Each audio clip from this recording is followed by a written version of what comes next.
పితా పుత్ర పవిత్రాత్మ నామమున ఆమెన్. సామాన్య 24వ బుధవారము. మొదటి పట్టణము.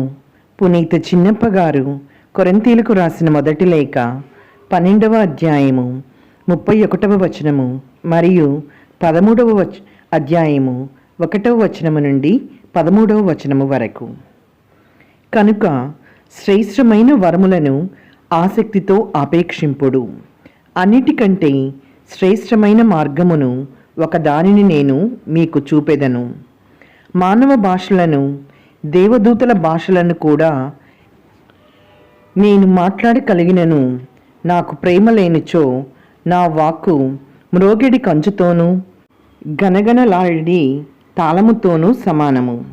నేను ప్రవచింపగలిగినను, నిగూఢ రహస్యములను అర్థము చేసుకొనగలిగినను, సమస్త జ్ఞానము కలవాడనైనను, పర్వతములను కూడా పెకలింపగల గొప్ప విశ్వాసమును కలిగి ఉన్నను, ప్రేమలేని వాడనైనచో నేను వ్యర్థుడనే.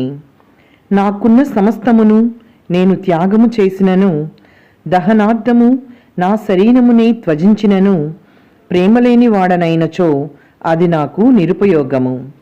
ప్రేమ సహనము కలది, దయ కలది.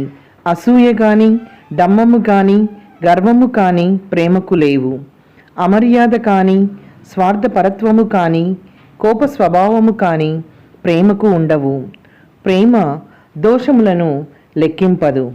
ప్రేమ కీడునందు ఆనందింపదు, సత్యముననే అది ఆనందించును. ప్రేమ సమస్తమును భరించును, సమస్తమును విశ్వసించును, సమస్తమును ఆశించును, సమస్తమును సహించును. ప్రేమ శాశ్వతమైనది. ప్రవచనములు నిరర్ధకములు, భాషలు నిలచిపోవును, జ్ఞానము గతించును.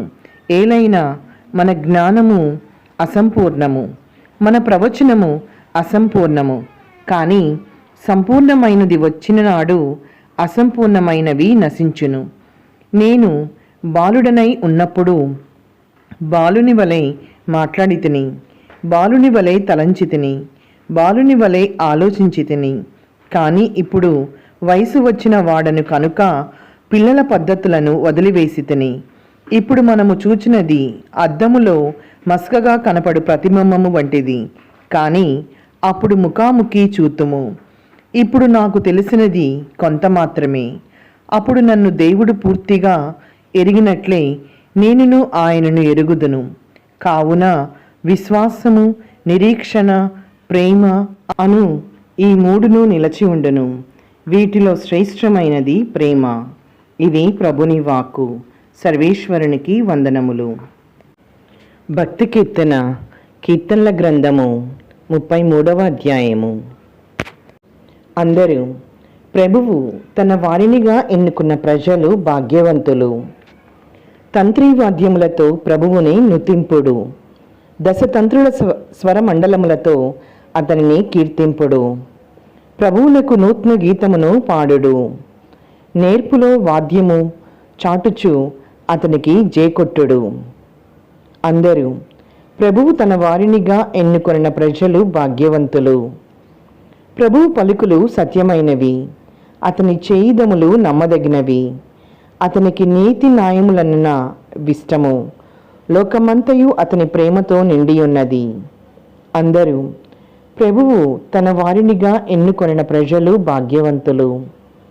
ప్రభువును దేవునిగా బడసిన జాతి ధన్యమైనది. అతడు తన వారినిగా ఎన్నుకొన్న ప్రజలు భాగ్యవంతులు. ప్రభు, మేము నిన్ను విశ్వసించినట్లే నీ కరుణయు మమ్ము ఆవరించి ఉండునుగాక. అందరూ ప్రభువు తన వారినిగా ఎన్నుకొన్న ప్రజలు భాగ్యవంతులు. ఆమెన్.